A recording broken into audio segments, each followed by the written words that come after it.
Between the folds of mountain and mist, a lake lies still, by sunlight kissed.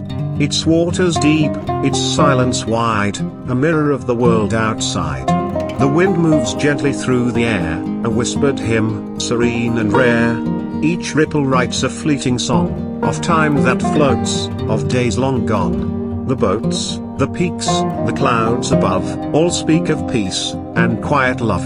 Here nature breathes in sacred tone, and we remember we are not alone. So let this view from sky embrace the beauty of this timeless place.